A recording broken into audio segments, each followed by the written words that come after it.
ನಮಸ್ಕಾರ ಸ್ನೇಹಿತರೆ, ಎಲ್ಲ ಹೇಗಿದ್ದೀರಾ?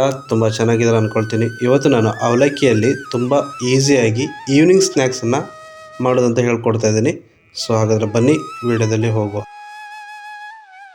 ಒಂದು ಬಾಣಲೆಗೆ ಫ್ರೈ ಮಾಡುವಷ್ಟು ಎಣ್ಣೆ ತಗೊಂಡು ಎಣ್ಣೆ ಕಾದ ನಂತರ ಈಗ ಅವಲಕ್ಕಿನ ಫ್ರೈ ಮಾಡ್ಕೊಳ್ಳುವ. ಅವಲಕ್ಕಿ ಫ್ರೈ ಮಾಡಲಿಕ್ಕೆ ನೋಡಿ, ಈ ರೀತಿ ಮನೆಯಲ್ಲಿ ಎಲ್ಲ ಮನೇಲಿ ಸೋಸೋದಿರುತ್ತೆ, ಅದನ್ನು ಹಾಕ್ಕೊಂಡು ಮಾಡ್ಕೊಳ್ಳಿ. ಇಲ್ಲಾಂದರೆ ಎಣ್ಣೆಗೆ ಡೈರೆಕ್ಟ್ ಹಾಕ್ಬಿಟ್ರೆ ಅದನ್ನು ಬೇಗ ತೆಗಿಲಿಕ್ಕಾಗಲ್ಲ. ನೋಡಿ, ಈ ರೀತಿ ಆದರೆ ತುಂಬ ಈಸಿ ಮೆಥಡು.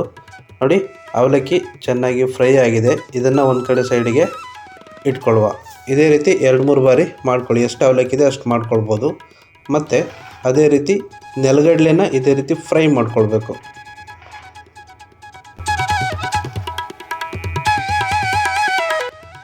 ನೆಲಗಡಲೆ ಫ್ರೈ ಆಗಿದೆ, ಇದು ಒಂದು ಕಡೆ ಸೈಡಿಗೆ ಇಟ್ಕೊಳ್ಳುವ.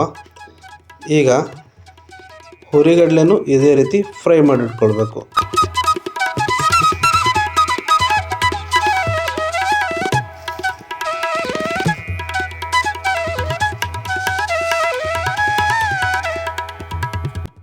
ಹುರಿಗಡಲೆ ತುಂಬ ಚೆನ್ನಾಗಿ ಫ್ರೈ ಆಗಿದೆ, ಇದನ್ನು ಒಂದು ಕಡೆ ಸೈಡಲ್ಲಿ ಇಟ್ಕೊಳ್ಳುವ.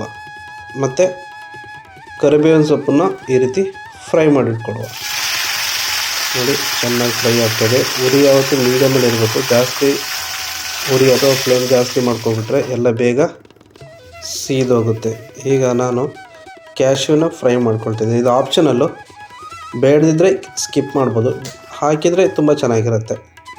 ನೋಡಿ, ಇದು ಚೆನ್ನಾಗಿ ಫ್ರೈ ಆಗಿದೆ. ಇದನ್ನು ಒಂದು ಕಡೆ ಸೈಡಿಗೆ ಹಾಕ್ಕೊಳ್ಳೋ. ನೋಡಿ, ಇದು ಫ್ರೈ ಆದವೆಲ್ಲ ಒಂದು ತಟ್ಟೆಗೆ ಹಾಕ್ಕೊಂಡಿದ್ದೀನಿ. ಈಗ ಒಂದು ಬೌಲಿಂಗ್ ಅಥವಾ ಮಿಕ್ಸಿಂಗ್ ಬೌಲಿಗೆ ಹಾಕ್ಕೊಂಡು ನೀಟಾಗಿ ಮಿಕ್ಸ್ ಮಾಡ್ಕೊಳ್ಬೇಕು. ಸ್ವಲ್ಪ ಮಸಾಲ ಪದಾರ್ಥ ಹಾಕ್ಬಿಟ್ಟು ಮಿಕ್ಸ್ ಮಾಡಿದರೆ ಆಯಿತು. ಈಗ ಇದಕ್ಕೆ ಅರ್ಧ ಟೀ ಸ್ಪೂನಷ್ಟು ಅರಿಶಿಣ ಪುಡಿ, 1 ಟೀ ಸ್ಪೂನಷ್ಟು ಅಚ್ಚ ಖಾರದ ಪುಡಿ ಅಂದರೆ ರೆಡ್ ಚಿಲ್ಲಿ, ಮತ್ತು ರುಚಿಗೆ ತಕ್ಕಷ್ಟು ಉಪ್ಪು, ಮತ್ತು ಅರ್ಧ ಸ್ಪೂನು ಜೀರಿಗೆ ಪೌಡರು, ಮತ್ತು 1 ಸ್ಪೂನಷ್ಟು ಸಕ್ಕರೆ ಹಾಕ್ಕೊಂಡು ಚೆನ್ನಾಗಿ ಮಿಕ್ಸ್ ಮಾಡ್ಕೊಳ್ಬೇಕು. ನೋಡಿ, ಇಷ್ಟು ನೀಟಾಗಿ ಚೆನ್ನಾಗಿ ಮಿಕ್ಸ್ ಆದ ನಂತರ ಇದು ಒಂದು 2 ನಿಮಿಷ ಸೈಡಲ್ಲಿಟ್ಟರೆ ಆಗ ಮಸಾಲೆ ಎಲ್ಲ ಚೆನ್ನಾಗಿ ಹೀರ್ಕೊಂಡಿರುತ್ತೆ. ಆ ನಂತರ ತಿನ್ಬೋದು. ಸಂಜೆ ಟೈಮ್ ಈವ್ನಿಂಗ್ ಸ್ನ್ಯಾಕ್ಸು ಯಾವಾಗ ಬೇಕಾದರೆ ಮಾಡ್ಕೊಳ್ಬೋದು ಫ್ರೀ ಇದ್ದಾಗ. ಗೈಸ್, ಈ ರೆಸಿಪಿ ನಿಮಗೆ ಇಷ್ಟ ಆಗಿದೆ ಅಂತ ಭಾವಿಸ್ತೀನಿ. ಇಷ್ಟ ಆಗಿದರೆ ಲೈಕ್ ಮಾಡಿ, ಶೇರ್ ಮಾಡಿ, ಮತ್ತು ನನ್ನ ಚಾನಲನ್ನು ತಪ್ಪದೆ ಸಬ್ಸ್ಕ್ರೈಬ್ ಮಾಡಿ ಸಪೋರ್ಟ್ ಮಾಡೋದ್ರಿಂದ ನಾನು ಮುಂದೆ ಅಪ್ಲೋಡ್ ಮಾಡುವ ಎಲ್ಲ ವೀಡಿಯೋಸ್ ಫಸ್ಟ್ ನೋಟಿಫಿಕೇಷನ್ ನಿಮಗೆ ಬರುತ್ತೆ. ಸೊ ನೆಕ್ಸ್ಟ್ ವೀಡಿಯೋದಲ್ಲಿ ಸಿಗ್ತೀನಿ. ಬಾಯ್.